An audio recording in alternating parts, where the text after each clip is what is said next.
এখন শুরু হতে চলেছে দেশের সবচেয়ে বড় মোকদ্দমা আপকি আদালত রজত শর্মার সাথে।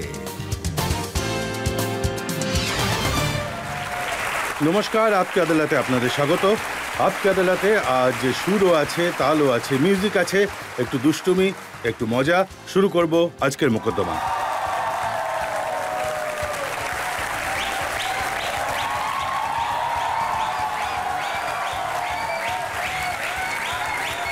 আপকি আদালতে আসামিও হাজির, জনগণও হাজির, জনগণের বিচারকও হাজির। তাই বিচারক ম্যাক্সেল পায়রার অনুমতি চাইব মোকদ্দমা শুরু করতে।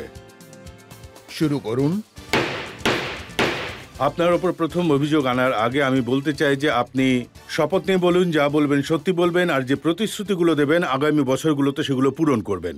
कसमे वादे निभाएंगे हम, साथ रहेंगे जन्म जन्म। हाँ, कसमे वादे निभाएंगे हम, साथ रहेंगे जन्म जन्म। বলুন, আপনি কি ঠিক করে এসেছেন যে প্রত্যেক প্রশ্নের উত্তরই গানে গানে দেবেন? আপকি আদালতে প্রথম অভিযোগ কুমার শানুর উপর।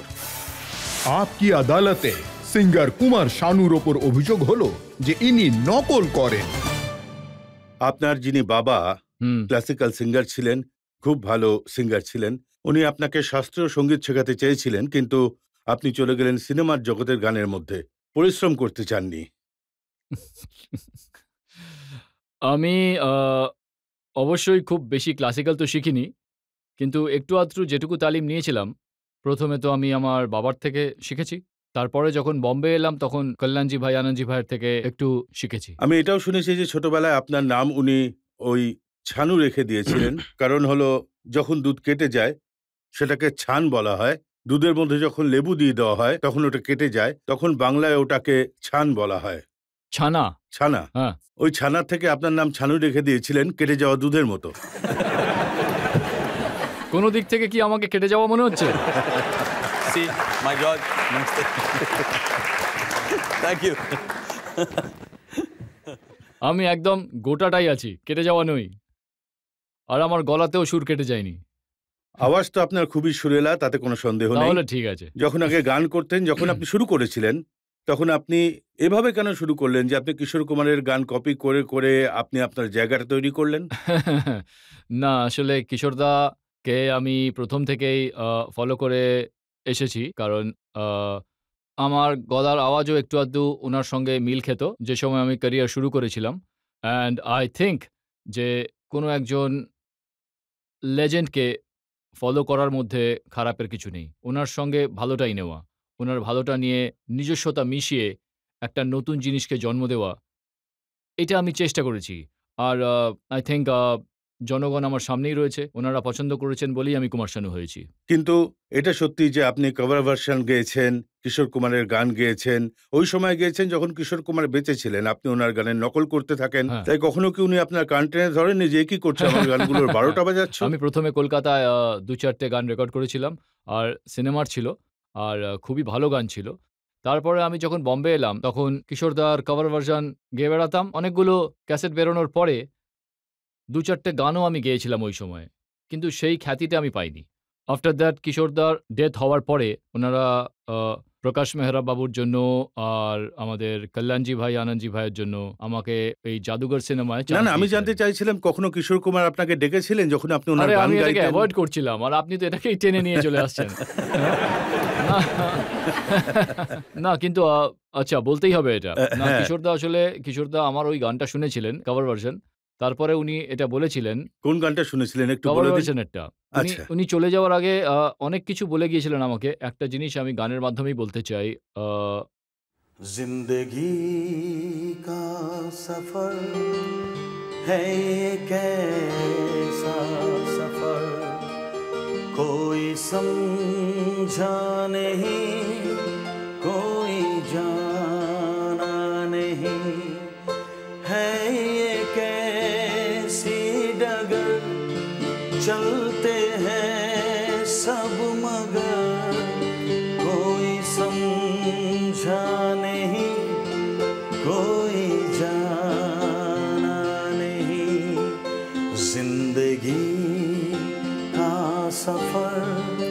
है ये कैसा सफर कोई समझा नहीं कोई जाना नहीं। Thank you thank you thank you thank you. আজ পর্যন্ত আমরা কিছুই জানিনি, কিছুই বুঝিনি। এটা তো আমি আপনার ব্যাপারে বলছি যে আপনার গানে আপনি কি করেন কিছুই কেউ জানে না, বোঝে না কুমার শানুর ব্যাপারে। এই কথাটা সত্যি যে আপনার নাম, যেটা আসল নাম, সেটা কেদারনাথ ভট্টাচার্য ছিল। ঠিক বলেছেন, একদম। আর জনগণকে বোকা বানানোর জন্য আপনি নাম পাল্টে দিলেন কুমার শানু। দেখুন, কেদারনাথ ভট্টাচার্য আমার নাম ছিল, আর এখনও আপনারা বুঝতে পারছেন আমার কথা শুনে যে আমি একজন বাঙালি। ডেফিনেটলি আপনিও হয়তো বুঝতে পারছেন, ক্ষমা করে দেবেন তাই জন্য আমি এখনই বলে দিচ্ছি। আমার কথা বলার সময় এরকমটা মনে হয় যে আমি অনেক বাংলা ইউজ করে ফেলি তখন, কিন্তু যখন আমি গান গাই বা আমার সামনে যখন কাগজ আসে, আপনিও হয়তো আপনাদেরও জানিয়ে রাখি, কমপক্ষে ২১টা ভাষায় আমি গান গেয়ে ফেলেছি। আর সবাই এটাই বলে যে যখন তুমি তামিল গান করো তখন এটাই মনে হয় যে তুমি একজন তামিল। তো এটা ভগবানের একটা আশীর্বাদ, আমার হাতে নেই, যাই হোক না কেন। কিন্তু এটা হলো যে কুমার শানু নামটা কেন রেখেছিলেন সেটা তো বলুন, আপনি আবার গোলগুলো ঘুরছেন। প্রথমেই কল্যাণজি ভাই, আনন্দজি ভাই আমাকে প্রথম দিনই বলেছিলেন যে দেখো কুমার, তুমি একজন বাঙালি, তাই লোকেরা সবার প্রথমেই বলবে যে তুমি কোনোভাবেই ঠিকঠাক উচ্চারণ করে গান গাইতে পারবে না, তোমার নামটাই হচ্ছে তোমার মাইনাস পয়েন্ট। আমি বললাম আমার নাম শানু ভট্টাচার্য, শানু ভট্টাচার্য রেখে দিচ্ছি। বলল না, আমরা এমন নাম রাখবো যেটাতে কেউ বুঝতেই পারবে না যে তুমি কোন কাস্টের লোক। এটা আমার দোষ না, এটা ওনাদের দেওয়া নাম কুমার শানু, যে নামটা কল্যাণজি ভাই, আনন্দজি ভাই দিয়েছেন। আর বলেছেন যে এটাতে বোঝা যাবে না যে তুমি কোন জাতের মানুষ।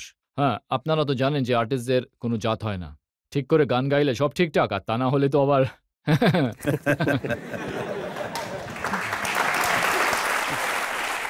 শানুদা, এই কথাটা তো ঠিক যে যতদিন পর্যন্ত কিশোর কুমার বেঁচে ছিলেন হুম আপনি ওনার গান গেয়েছেন, আপনি গান শুরু করেছিলেন, কিন্তু হিট হননি আপনি। হুম না, হিট তো ডেফিনেটলি হয়নি ওনার যতদিন পর্যন্ত। বাট ওনার চলে যাওয়ার পরে যখন প্রথম সিনেমা আমি ওনার জায়গায় মানে জাদুঘরের জন্য গিয়েছিলাম, সিনেমাটাও খুব বাজেভাবে মার খেয়েছিল। আর একটা লাভ আমার হয়েছিল যে অমিতাভজির জন্য প্লেব্যাক করেছি। একটা ছেলে এসেছে, কোথা থেকে উড়ে এসে জুড়ে বসেছে কে জানে, আর অমিতাভজির জন্য প্লেব্যাক করেছে, তাই এটা খুব ভালো হয়েছিল আমার জন্য। সিনেমা মার খেলো ঠিক কথা, আমি ইন্ডাস্ট্রিতে জমিয়ে বসলাম। ও তারপরে অনেক গানের সুযোগ আসতে লাগলো, কারণ অমিতাভ বচ্চনের জন্য প্লেব্যাক করেছি, তাই ডেফিনেটলি ওটা আমার প্লাস পয়েন্টই ছিল। যেসব মানুষ এখানে এসছে তারা প্রোগ্রামে আগেই একটা রিকোয়েস্ট আমাকে পাঠিয়েছিল হুম। যে প্রথম গান আপনার হিট হয়েছিল সেটা আপনি অবশ্যই গেয়ে শোনান। প্রথম কোন আপনারা গানটা হিট হয়েছিল আপনার? আপনারা কেউ বিশ্বাস করবেন না আমার কোন গানটা প্রথম হিট হয়েছিল। ওই গানটা ছিল जब कोई बात बिगड़ जाए, जब कोई मुश्किल पड़ जाए, तुम देना साथ मेरा, ओ हमनवा। न कोई है न कोई था जिंदगी में तुम्हारे सिवा, तुम देना साथ मेरा, ओ हमनवा। तुम देना साथ मेरा, ओ हमनवा। এখন আপনার এই গানটা খুবই দরকার, কারণ পরিস্থিতি খারাপ হতে চলেছে, মামলা তো সবে শুরু হয়েছে। অনেক রকমের অভিযোগ আছে আমার কাছে কুমার শানুকে নিয়ে। জনগণের মোকদ্দমা চলতে থাকবে একটা ছোট্ট বিরতির পর। सांसों में बड़ी बेकरारी, आंखों में कई रत जगे, कभी कहीं लग जाए दिल तो कहीं फिर दिल ना लगे, अपना दिल में जरा थम लूं, जादू का मैं किसे नाम दूं, जादू कर रहा है,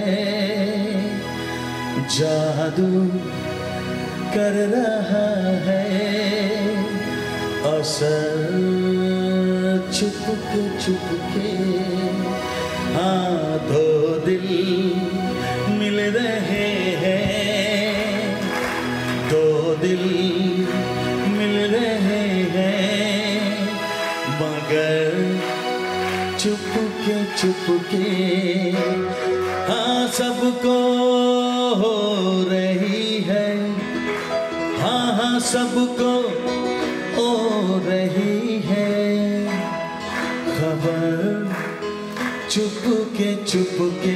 ओ दो दिल मिल रहे हैं, मगर चुपके चुपके।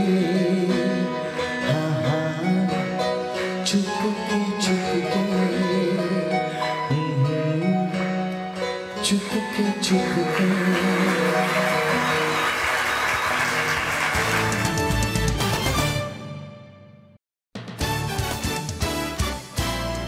आपकी আদালতে আজ অভিযোগ আর প্রশ্নের ঘেরাটোপে আছেন জনপ্রিয় সিঙ্গার কুমার শানু। আপকি আদালতে পরের অভিযোগ। आपकी আদালতে সিঙ্গার কুমার শানুর ওপরে অভিযোগ হলো যে ইনি খুবই অ্যারোগেন্ট। আপনি অ্যারোগেন্ট মানে বোঝেন, মুম্বাই ফিল্ম ইন্ডাস্ট্রিতে বলে যে কুমার শানু মানে রকচটা। যবে থেকে সফল হয়েছেন, আপনি বড় স্টার হয়েছেন, আপনি কারোর সঙ্গে সোজা মুখে কথা বলেন না। মুখ উল্টো করে কিভাবে কথা বলতে হয় আমি জানি না। এটা আমার একটা মাইনাস পয়েন্ট, যে আমি যেটা সত্যি সামনে বলে ফেলি, মুখের উপরেই বলে দিই। যেই আমার সামনে থাকুক, আমার পাশে থাকুক, আমি খুবই স্ট্রেট ফরওয়ার্ড। এটা আমার একটা মাইনাস পয়েন্ট। বর্তমান যুগে এটাকে মাইনাস পয়েন্টই বলা হয়ে থাকে। আই এম সরি, ঈশ্বর শুনছেন, যেটাই আছে সেটা মাইনাস পয়েন্ট। তাই এটার জন্য ব্যাপারটা হলো আমি গান গাইলাম আর তার জন্য প্রাপ্য টাকা চাইলাম আর রকচটা হয়ে গেলাম। প্রাপ্য টাকা না, আপনি অনেক বেশি টাকা চাইতেন। না না, প্রাপ্য টাকা চাইতাম, বেশি টাকা আমি চাইতাম না। কিন্তু যা হয় কি, আমার যদি কিছু জিনিস খারাপ লাগতো আমি ওটাকে বলে দিতাম, তাই ওটা রকচটা হয়ে যেত। আপনি আসার পরে ফিল্ম ইন্ডাস্ট্রিতে সিঙ্গারদের রেট বেশি হয়ে গেছে আপনার জন্য, কারণ আপনি পপুলার ছিলেন, হিট ছিলেন, তাই আপনি ইচ্ছা মতো টাকা চাইতেন। আরে এতে অন্যরকম ব্যাপার স্যাপার আছে। যেমন আমি খুব তাড়াতাড়ি গান গাইতাম, খুব ফাস্ট, মানে 10 মিনিটে, 15 মিনিটে, 20 মিনিটে এরকমভাবে গান গেয়ে দিতাম। তাই এতে একটা অসুবিধা তৈরি হতো। মিউজিক ডিরেক্টর ভাবতো যে আমি 2 মাস ধরে একটা গান বানালাম, এটা কুমার শানু এসে আধ ঘন্টায় গিয়ে কী করে চলে যায় ভাই? এটা কিন্তু খুবই অবিচার হচ্ছে। তাই এটা হলো আমার আরেকটা মাইনাস পয়েন্ট, যে আমার মাথাটা খুব ভালো চলে, একটা পিকআপিং পাওয়ার যাকে বলে গান শেখার ক্ষেত্রে। আর এটা হয়তো কোনো মিউজিক ডিরেক্টরের ইগো প্রবলেমও হয়ে যেত। আমি তো শুনেছিলাম ইগো প্রবলেম আপনার ছিল, যে মানুষটা আপনাকে তৈরি করলেন, নাদিমের কথা আমি বলছি, যার জন্য আপনি সুপার হিট সিঙ্গার হলেন। আপনি সফল হওয়ার পর ওনাকেই চোখ রাঙানো শুরু করে দিয়েছিলেন। आँखों की गुस्ताखियाँ माफ हो। শুনছেন তো নদীমজি, শ্রবণজি? ओ आँखों की गुस्ताखियाँ माफ हो। আপনি যেখানেই থাকুন না কেন শুনুন, আমাকে ক্ষমা করে দিন। কিন্তু একটা কথা আপনাকে বলতে চাই, যে কেউ কাউকে তৈরি করে না। যদি কেউ বিখ্যাত হয় সেটা এদের জন্যই। অল পাবলিক, এনারা উপরে ওঠায় আর এনারাই নিচে নামায়। এখন নদীম শ্রবণজি আমাকে বানিয়েছে নাকি আমি নদীম শ্রবণকে বানিয়েছি, এটা কেউ বলতে পারবে না, তাই না? যেমন আমি আমি আমি দেখুন, নদীম শ্রবণজি তো ফিল্ম ইন্ডাস্ট্রিতে প্রথম থেকেই ছিলেন। হ্যাঁ, 14 বছর ধরে ছিলাম। হ্যাঁ, 14 আশিকির বছর 14 ধরে বছর ছিলেন। আগে থেকেও ছিলেন। হ্যাঁ। আপনিও চিনতেন না, আমিও চিনতাম না।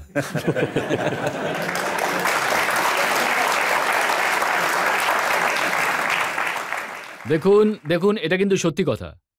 এখানে কোনো একটা কথাতেও কিন্তু কোনো সন্দেহ নেই যে আমার আশিকের আগে 14 বছর ধরে নদীম শ্রবণজি ইন্ডাস্ট্রিতে ছিলেন। আপনারাও জানতেন না, আমিও জানতাম না। কিন্তু আশিকি থেকে আমরা সবাই সাফল্য পাই। এটা একটা টোটাল টিম ওয়ার্ক ছিল। ওনাদের অসাধারণ মিউজিক, আমার সিঙ্গিং যেটা ছিল, একটা সুন্দর লিরিক্স, ওই সিচুয়েশন, পুরো ব্যাপারটায় আমরা একসঙ্গে হিট হয়েছিলাম। এখন কেউ যদি বলে যে আমি নদীম শ্রবণকে এনেছি, বা নদীম শ্রবণজি বলেন যে আমাকে এনেছে, বা অন্য কেউ যদি বলে আমি এনাকে এনেছি, সবটা এনাদের হাতে আছে। এনারাই কাউকে উপরে তোলেন আর এনারাই নিচে কিন্তু নামান। আপনাকে যে ইন্ডাস্ট্রিতে এনেছিলেন গুলশান কুমার হুম। টি সিরিজ, যিনি আপনাকে সুযোগ দিয়েছিলেন কভার ভার্সন গাওয়ার জন্য, যার জন্য আপনি পপুলারিটি পেলেন, আপনি ওনার সাথেও ঝামেলা বাঁধালেন। দেখুন, ওনার সঙ্গে ঝামেলা ঝগড়া তো কখনোই হয়নি আমার। কিছু মনোমালিন্য অবশ্যই হয়েছিল। আর ডেফিনেটলি আপনি এটা তো জানেনই আমার ব্যাপারে, যখন এত কিছুই আপনি জানেন, মাঝে, মাঝে দেখাচ্ছেনও বটে সব, তাই আপনি তো সবকিছুই জানেন আমার। আমি জানি আমি জানতে পেরেছি যে সবকিছুই জেনে নিয়েছেন। তাই দেখুন, আপনি এটাও হয়তো জানবেন যে আমি খুব আমি জানতে পেরেছি নিজে যে আপনার ঝগড়া অনুরাধা পডওয়ালজির জন্য হয়েছিল।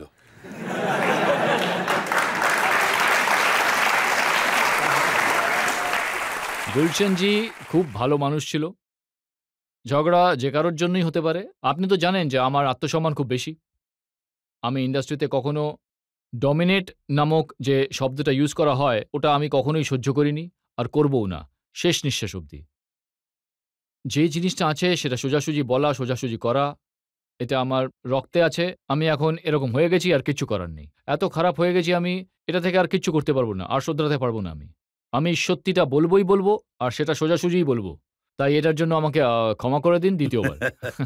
এই কথাটা কি সত্যি যে অনুরাধা পডওয়ালজি আপনাকে ডাইরেকশন দিতেন গুলশানজির পক্ষ থেকে, আর আপনি সেগুলো শুনতে রাজি ছিলেন না, না, না, তাই এটা জন্য? ভুল কথা, সব ভুল কথা।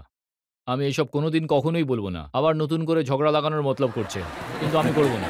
না, না, এরকম কিচ্ছু নয়। যা কিছু হয়েছিল সেগুলো সব পুরনো কথা, হয়ে গেছে, ভুলে যান ওসব। ক্ষমা করে দিন, ভুলে যান আচ্ছা, ওগুলো। আমি আপনাকে একটা নতুন কথা হ্যাঁ, বলছি। বলুন। এআর রহমান অনেক বড় music director, superhit music director, গোটা বিশ্ব ওনাকে রেসপেক্ট করে, হুম। কিন্তু আপনি এমন একজন মানুষ যিনি ওনাকে মিউজিক ডিরেক্টর মানতেই রাজি নন।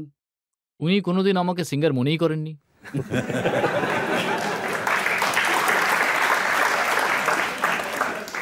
উনি আমাকে কোনোদিন সিঙ্গার বলে ভাবেনইনি, তাই গাওয়াননি। না হলে তো গান গাওয়াতেন। উনি ভাবেন যে Kumar Sanu is not a singer. তো ঠিক আছে। কখনো যদি ডাকেন তাহলে আমি গান গাইব। অবশ্য আমি একটা সিনেমায় গান গেয়েছি ওনার, কোনো এক সময়। কোন গানটা গেয়েছিলেন আপনি? ওই গানটা যেন কি ছিল? উম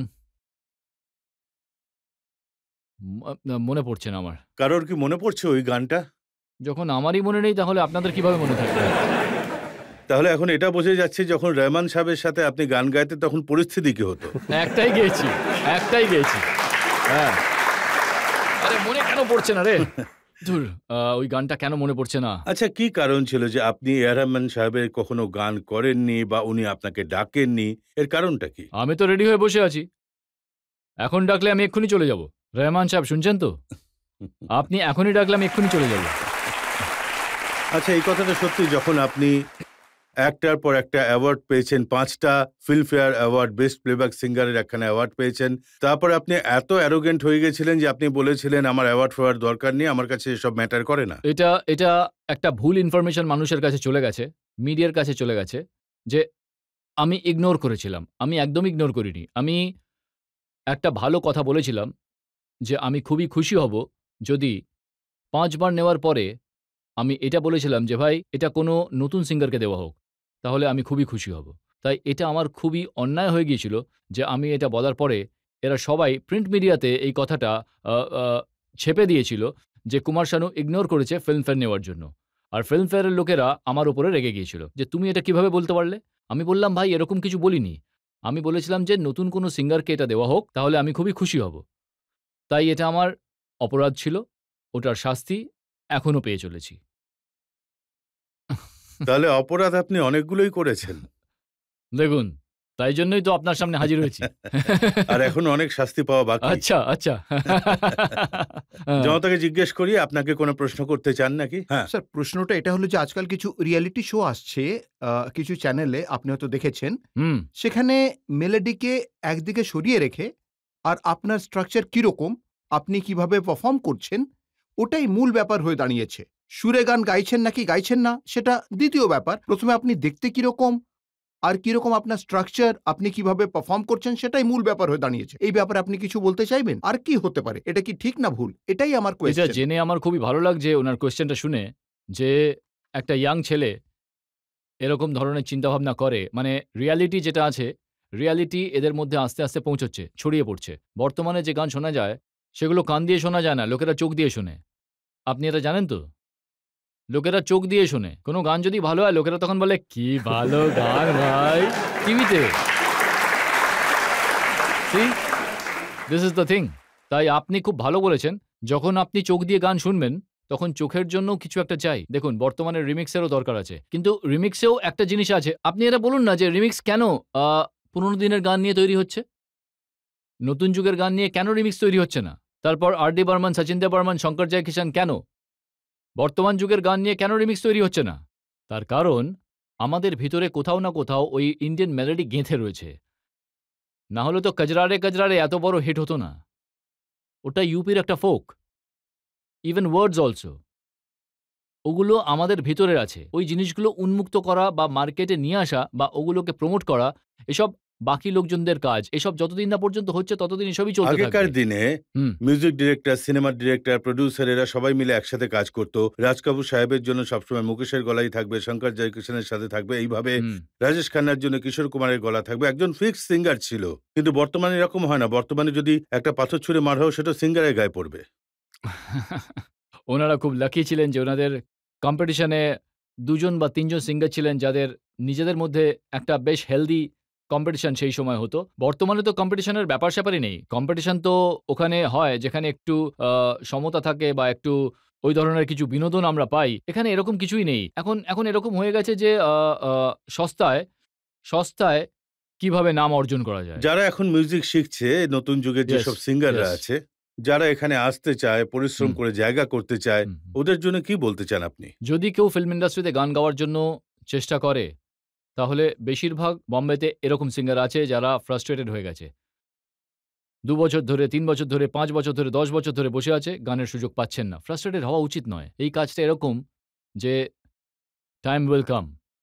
আপনার ভাগ্য সহায় থাকবে। আপনার ট্যালেন্ট ওই সময় কাজ দেবে, যা আপনাকে জায়গা তৈরি করে দেবে। তো you have to keep patience. আপনাকে হ্যাঁ। কতটা স্ট্রাগল করতে হয়েছে? কতগুলো বছর স্ট্রাগল করেছেন? একদম মিথ্যে কথা আমি বলব না। আমি রোদে, রোদে ঘুরে বেড়াইনি, আর বৃষ্টিতে দাঁড়িয়ে ভিজিওনি। স্টেশনে ঘুমোইনি। যেগুলো অনেক সময় সাকসেস পাওয়া লোকেরা এভাবে এরকম কথা বলে যে, "আমরা তো স্টেশনে ঘুমিয়ে, ঘুমিয়ে রাত কাটিয়েছি।" না, আমি বম্বেতে যেদিন এসেছিলাম তার ৬-৭ দিনের মধ্যেই আমি হোটেলে কাজ পেয়ে গিয়েছিলাম। আমি হোটেল সিঙ্গার ছিলাম ১ম এ। আ কলকাতা থেকে শুরু করেছিলাম। কলকাতাতে বিনীত বলে একটা রেস্টুরেন্ট আছে, এখনো আছে। ওখানে আমি শুরু করেছিলাম। তারপরে এখানে এসে অনেকগুলো, চেম্বুরে একটা প্রীতি রেস্টুরেন্ট আছে, যেখানে আমি গান গাইতাম তখন। আর অশোকবাবু, আপনি হয়তো শুনেছেন, অশোক শেঠ ওনার নাম ছিল। অশোকবাবু হয়তো শুনছেন এই সময় আমাকে, যে ওনার রেস্টুরেন্টে গান গাইতাম তখন। আর তারপরে তখন গান গাওয়ার সময় আমি অনেক টাকা পেতাম, যেটাকে টিপস বলে। আপনারা হয়তো জেনে থাকবেন। আপনারাও হয়তো দিয়ে থাকবেন কখনো হোটেলে গেলে। তাই আমিও প্রচুর টিপস পেতাম। আর ওই টাকা দিয়ে আমি ট্যাক্সিতে বসে কল্যাণজি ভাইয়ের বাড়ি, জগজিৎ সিংজির বাড়ি, আ রাজেশ রোশনজির বাড়ি ট্যাক্সিতে করে যেতাম। আর ভালো খাবার-দাবার খেতাম। প্রথম সুযোগ কে দিয়েছিলেন আপনাকে? ১ম সুযোগ বম্বেতে ডেফিনিটলি জগজিৎ সিংজি। উনি আমাকে সুযোগ দিয়েছিলেন। আর ওটা একটা খুবই সুন্দর গল্প। আমি আমি বলব? হ্যাঁ, অবশ্যই বলুন। আমি ওয়েস্টার্ন আউটডোর বলে একটা স্টুডিও আছে বম্বেতে। ওয়েস্টার্ন আউটডোরে আমার আ ডেমো ক্যাসেট তৈরি করছিলাম কিশোরদার কিছু গানের। তখন ওই সময় জগজিৎ সিংজি ওখানে চলে আসেন। আর এসে উনি জিজ্ঞাসা করেন যে, "গাইছে এটা কে?" তো সুদ সাহেব রেকর্ডিস্ট ছিলেন। উনি বললেন, "বাংলা থেকে একটা ছেলে এসেছে শানু নামের, ওই গাইছে।" বললেন, "ডাকো তো দেখি।" তারপর আমি এলাম ওনার কাছে ব্যালেন্সিং রুমে, দেখলাম জগজিৎ সিংজি। আমি প্রণাম করলাম। আমি খুব ভক্ত ছিলাম ১ম থেকেই গজলের জন্য। তখন উনি আমাকে ডাকলেন বাড়িতে। বললেন, "তুমি একটা কাজ করো, কাল দুপুরে বাড়িতে চলে এসো।" আমি বাড়িতে গেলাম। আর উনি একটা কাগজ দেখিয়ে বললেন, "হিন্দি পড়তে পারো?" বললাম, "হ্যাঁ, একটু আধটু পড়তে পারি।" "তাহলে পড়ো তো এটা।" আমি পড়লাম। তো বললেন, "আচ্ছা, এই গানটা শেখো।" তো আমি গানটা শিখলাম। আমি কিচ্ছু জানতাম না ততক্ষণ পর্যন্ত। বললেন, "গানটা শিখে নিয়েছো?" বললাম, "হ্যাঁ।" উনি বললেন, "মাইন্ড একেবারে স চট করে আমি গানটা শিখে নিলাম।" বললেন, "এবার তুমি যাও, বাইরে গিয়ে একটু ঘুরে টুরে ৩ টের সময় চলে এসো।" তারপর আমি বাইরে গেলাম। বললাম, "৩ টের সময়, স্যার ৩ টের সময় আমি আবার আসবো?" বলল, "হ্যাঁ, এসো। তোমাকে এখন নিয়ে যাবো একটা জায়গায়, রেকর্ড করাবো গান। তুমি কিভাবে গান গাও।" শুনে আমি ভয় পেতে লাগলাম। তারপর বাইরে গিয়ে আমি সিগারেটে ১টা ২টো টান মারলাম। হুম, তারপর একটু পান খেলাম। হুম, হুম। তারপর একটু লজেন্স খেলাম। এইসব করতে থাকলাম। 1-1.5 ঘন্টা কাটানোর পরে আমি আবার জগজিৎ সিংজির কাছে এলাম। উনি আমাকে ওনার সঙ্গে করে একটা ফিয়েট গাড়ি ছিল ওনার তখন, পুরনো ডুক্কার যা আপনারা বলে থাকেন। তো ওই গাড়িতে আমাকে বসালেন, সামনে এরকম দরজা খুলে ওই গাড়িতে বসিয়েছিলেন আর বসিয়ে সোজা ফেমাস স্টুডিওতে নিয়ে গেলেন। আর ফেমাসে গিয়ে সোজা মাইকে দাঁড় করিয়ে দিলেন আর বললেন যে এই গানটা তুমি এখন এই ট্র্যাকটা শোনো, ট্র্যাকের সঙ্গে এই গানটা গাও। আর সত্যি বলছি আমি ওই দিন আমার মন প্রাণ লাগিয়ে দিয়েছিলাম নিজের, যাকে বলে যে আমি এই সুযোগটা পেয়েছিলাম। খুব ভয় পাচ্ছিলাম আর ভয় পেলে আমার উপরে ওই প্রভাবটা পড়ে যে ভয় পাওয়ার পরে আমি খুব ভয়ঙ্কর হয়ে যাই অ্যাবাউট সিঙ্গিং। নট আপনি যেভাবে দেখছেন আমি জানি সেটা, পরে আবার জিজ্ঞাসা করবেন কি ব্যাপার ভয়ঙ্কর, না কিন্তু গান নিয়ে মানে যেটা আমার কাজ, ওই কাজে আমি খুব ভয়ঙ্কর হয়ে যাই। তারপর এইভাবে আমি ওই গানটা গাইলাম, উনি আমাকে বুকে জড়িয়ে ধরলেন, উনি আমাকে 1000 টাকা পেমেন্টও করেছিলেন, বলেছিলেন এই 1000 টাকা রাখো এই গানের জন্য। আমি বললাম এটা কিসের, কি সিনেমার জন্য গান? বললেন হ্যাঁ ভাই এটা আঁধিয়া সিনেমার একটা গান, मैं तो करके सगाई करने गया था लड़ाई जी भर के देखूंगा। ये सुने मैं तो करके सगाई करने गया था लड़ाई जी भर के देखूंगा अपनी गोरी की अंगड़ाई। এই গানটা ছিল। তো আমি গাইলাম আর ওনার খুবই ভালো লেগেছিল, উনি আমাকে বুকে জড়িয়ে ধরেছিলেন আর পেমেন্টও দিয়েছিলেন। তারপরে সোজা আমাকে গাড়িতে বসিয়ে উনি নিয়ে গেলেন কল্যাণজি ভাই আনন্দজি ভাইয়ের বাড়ি, গিয়ে বললেন কল্যাণজি ভাই এই ক্যাসেটটা শুনুন আপনি। তারপর উনি ক্যাসেটটা শুনলেন, বললেন শুনুন কেমন গাইছে ও। কল্যাণজি ভাই বললেন খুবই অসাধারণ, আর আর কি করো তুমি? আমি বললাম এটাই, প্রণাম করলাম আর আমি দেখলাম এত গুণী মানুষ সব, কিন্তু উনি যে ওনাদের সঙ্গে পরিচয় করালেন আর তারপর কল্যাণজি ভাই আমাকে শোতে রেখে দিলেন। তাই আপনারা দেখুন যে কন্টিনিউ আমার টাকার কোনোদিন অভাব হয়নি, তাই স্ট্রাগল করতেই হয়নি। আর ওখান থেকে আপনি শিখে গেলেন যে যখন গান গাইতে হবে তখন টাকাটাও উসুল করতে হবে। দেখুন যখন ঈশ্বরের জন্য আমি গান গাই তখন তো আমি ওখানে টাকা চাই না। আমি কোনো মন্দিরে গিয়ে গান গাই বা কোনো ভজন গাইলাম বা অন্য কিছু, এগুলোর জন্য তো আমি টাকা চাই না। যেসব মানুষ আমার গান নিয়ে টাকা রোজগার করছে তাদের থেকে আমি একটু আধটু নিয়ে নিই, এতে খারাপের কিছু আছে? আপনারাই বলুন। এগুলো তো আপনি আপনার জীবনের কিছু ভালো ভালো কথা বললেন, অনেক রকম খারাপ কথাও আছে আমার কাছে, তাই নিয়ে অভিযোগ তুলবো। এটাই আমার দুর্ভাগ্য যে আমাকে নিয়ে খারাপ কথা খুব তাড়াতাড়ি লোকজনের কাছে পৌঁছে যায়। কুমার শানুর খারাপ কথা নিয়ে আরো কিছু অভিযোগ, আরো কিছু প্রশ্ন, কিন্তু একটা ব্রেকের পর। देखा जो तुझे जानम हुआ है बुरा हाल ये काली काली आंखें ये गोरे गोरे गाल ये तीखी तीखी नजरें ये हिरनी जैसी चाल है ये काली काली आंखें ये गोरे गोरे गाल ये तीखी तीखी नजरें ये हिरनी जैसी चाल देखा जो तुझे जानम हुआ है बुरा हाल ये काली काली आंखें ये गोरे गोरे गाल ये तीखी तीखी नजरें ये हिरनी जैसी चाल।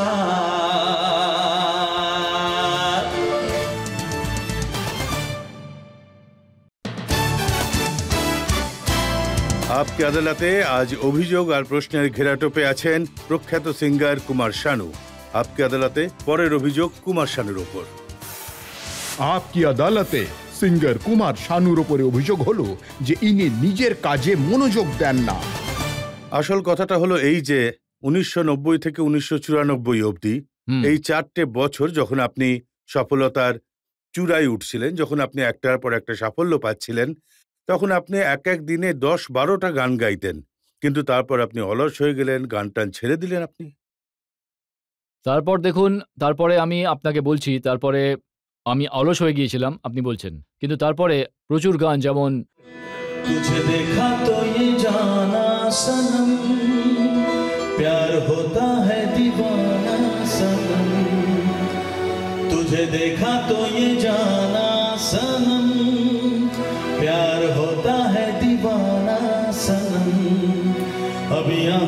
से कहाँ जाए हम, तेरी बाहों में मर जाए हम, तुझे देखा तो ये जाना सनम। এটা অলসতা ছিল না। এটা 1994 এর পরে? হ্যাঁ, তারপরে যেমন যেমন আপনি ধরুন যে भूल न जाना, दूर न जाना, ओ जाने जाना, प्यार निभाना, तुम हो तुम ही हो, सनम मेरे हमदर्द। এটা তারপরে তারপরে আপনি বলছেন যে তারপরে আপনি একটু পরিশ্রম হ্যাঁ, করেছেন। অনেক করেছি। আপনি দেখুন না, যেমন ধরুন हाँ ओढ़ ली चुनरिया तूने मेरे नाम की, चाहे दुनिया कुछ भी सोचे हमको करना क्या, प्यार किया तो करना क्या। হ্যাঁ হ্যাঁ হ্যাঁ তারপরে তারপরে सर की जो सर से वो धीरे धीरे, पागल हुआ रे मैं धीरे धीरे, सर की जो सर से वो धीरे धीरे, पागल हुआ रे मैं धीरे धीरे, तेरी चुनरिया दिल में गई, हाँ तेरी ये बिंदिया दिल में गई। এটা ওটার পরে আপনি ওই সময় 10-12টা করে গান গাইতেন, কিন্তু তারপরে আপনি 4-5টা করে গান গাওয়া শুরু করে দিয়েছিলেন। মানে আপনি চুজি হয়ে গেছিলেন। तुम दिल की धड़कन में रहते हो,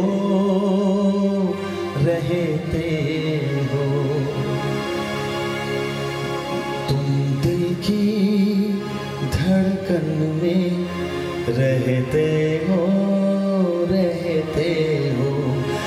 मेरी इन सांसों से कहते हो, बाहों में आ जाओ, सपनों में खो जाओ, तुम दिल की धड़कन में रहते हो।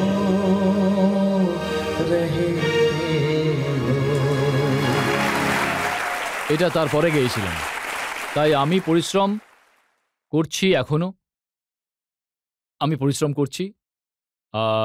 আপনি বলছেন আমি পরিশ্রম করছি না, আমি অলস নই, আমি পরিশ্রম করছি।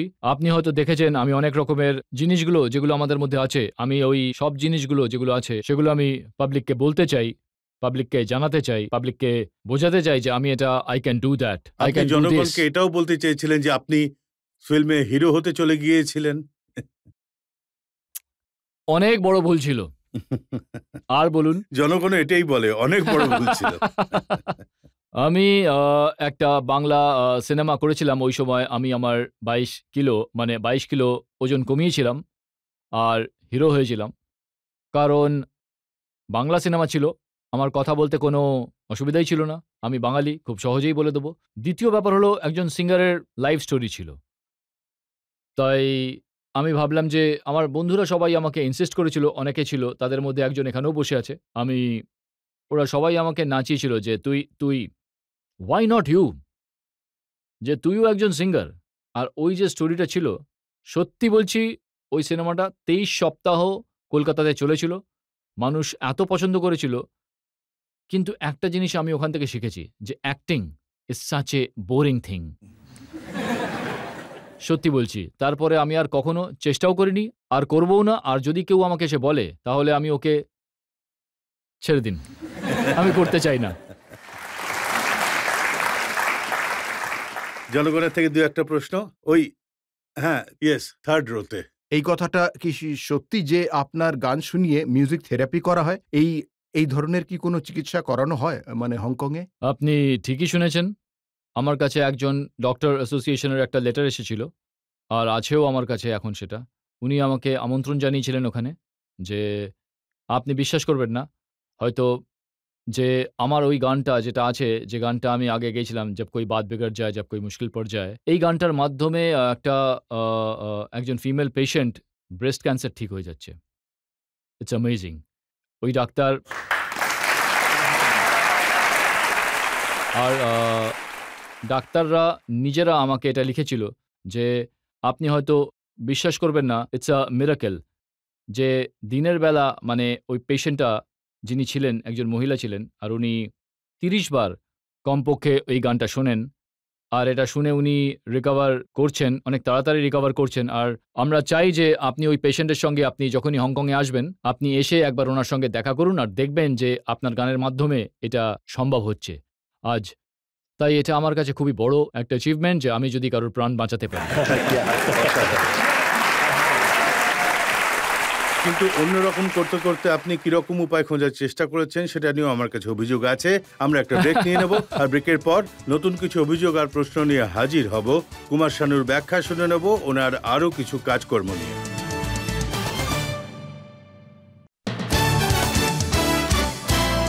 আপকে আদালতে আমরা জনগণের তরফ থেকে মোকদ্দমা চালাচ্ছি বিখ্যাত সিঙ্গার কুমার শানুর উপর।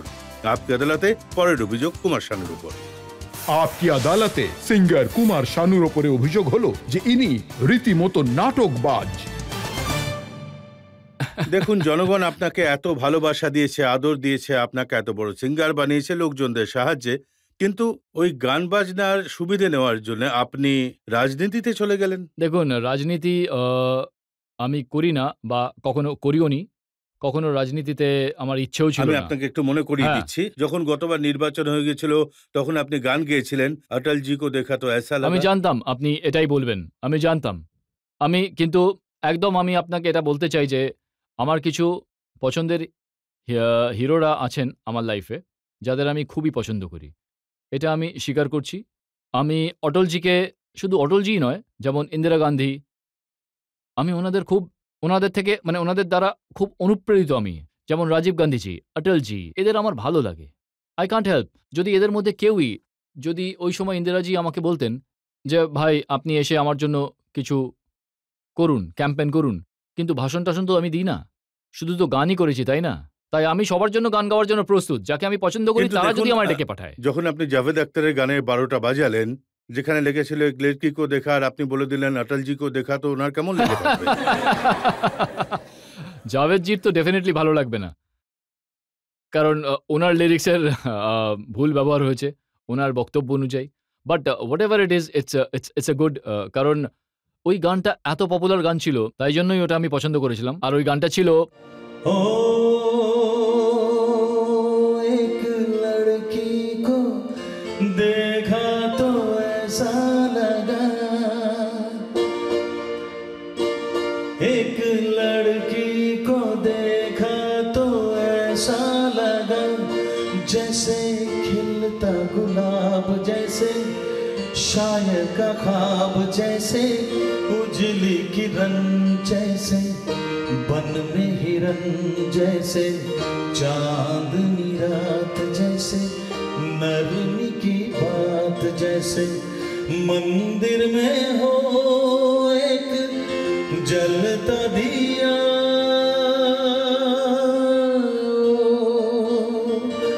एक लड़की को देखा तो ऐसा लगा। আমি শুনেছি যে আপনি এতই হৃদয়বান মানুষ যে যে মেয়ের সাথে দেখা করেন এটাই বলেন যে তুঝে দেখা তো ऐसा लगा। দেখুন, আমি এটা আমার এরকম চিন্তাভাবনা। किसी से तुम प्यार करो तो फिर इजहार करो, कहीं ना फिर देर हो जाए, कहीं ना फिर देर हो जाए, किसी पे एतबार करो तो फिर इकरार करो, कहीं ना फिर देर हो जाए, कहीं ना फिर देर हो जाए। अरे यही तो दिल चुराने का अंदाज होता है। हाँ, किसी से तुम प्यार करो तो फिर इजहार करो, कहीं ना फिर देर हो जाए, कहीं ना फिर देर हो जाए। किसी पे एतबार करो तो फिर इकरार करो, कहीं ना फिर देर हो जाए, कहीं ना फिर देर हो जाए। और यही तो दिल चुराने का अंदाज होता है। এটাই আমার ধরন, কি আর করা যাবে, কিচ্ছু করার নেই। স্যার, আপনি কলকাতা থেকে বম্বের যে যাত্রাটা করেছেন, এর মধ্যে কোনো রকম আশিকি, মানে এটা আপনার পার্সোনাল রাইট, সরি, কিন্তু মানে কিছু যদি বলেন, কখনো যদি এরকম আশিকি। আশিকি? দেখুন, আমার গানের সঙ্গে আশিকি আছে, আমার সন্তানের সঙ্গে আশিকি আছে। আপনি দেখুন কতগুলো আশিকি রয়েছে। আর সবথেকে বড় ব্যাপার, আশিকি সিনেমার গান আজও মানুষে শোনে। ইয়েস, ওটা থেকেই আপনি ফেমাস হয়েছেন। শানুদা, উনি জিজ্ঞেস করতে চাইছেন মাঝে যে আপনি আশিকি করেছিলেন সেটার ব্যাপারে বলুন। ও, এটা তো সত্যি খুবই কঠিন একটা কাজ ভাই। सांसों की जरूरत है जैसे जिंदगी के लिए, बस एक सनम चाहिए आशिकी के लिए। हाँ, एक सनम चाहिए आशिकी के लिए, जाम की जरूरत है जैसे बेखुदी के लिए, बस एक सनम चाहिए आशिकी के लिए।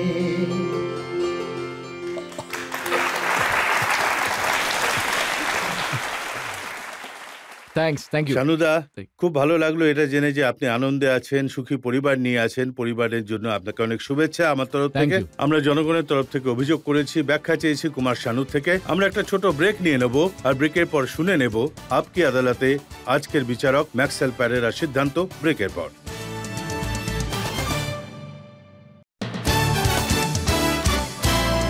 আপকি আদালতে আজ আমরা ব্যাখ্যা চেয়েছি বিখ্যাত সিঙ্গার কুমার শানুর থেকে। আমরা ব্যাখ্যা চেয়েছি ওনার অলসতার ব্যাপারে, আমরা ব্যাখ্যা চেয়েছি ওনার গান নকল করার ব্যাপারে, আর কুমার শানু বেশিরভাগ প্রশ্নের উত্তরই গান গেয়ে দিয়েছেন। এখন সময় হলো আজকের মামলার উপর আজকের বিচারক ম্যাক্সওয়েল প্যারেরার সিদ্ধান্তের। কুমার শানু, হ্যাঁ, আপনাকে অভিনন্দন। এই আদালতে দোষী সাব্যস্ত করা হয়েছে। আমি কি দাঁড়াবো? অনেক বিষয়েই। প্রথমে তো আপনি একটা গম্ভীর পরিবেশ, কোর্টের পরিবেশকে আপনি গান দিয়ে মুখরিত করেছেন। মানতেই হবে আপনি রীতিমতো নাটকবাজ, আর আপনার এহেন ভনিতা তো অবশ্যই সবার জনগণের পছন্দ হবেই। ও, আমি নাটক করি, আমি স্বীকার করছি, আমি স্বীকার করছি। আপনি কিছু বলতে চান এই সিদ্ধান্তের ব্যাপারে? যদি গান দিয়ে উত্তর দিতে চান। कुछ ना कहो, कुछ भी ना कहो, क्या कहना है, क्या सुनना है, मुझको पता है, सबको पता है, समय का ये पल थमसा गया है, और इस पल में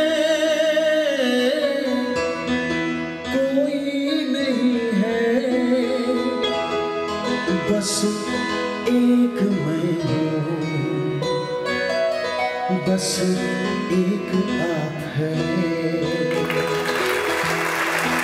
कुछ ना कहो,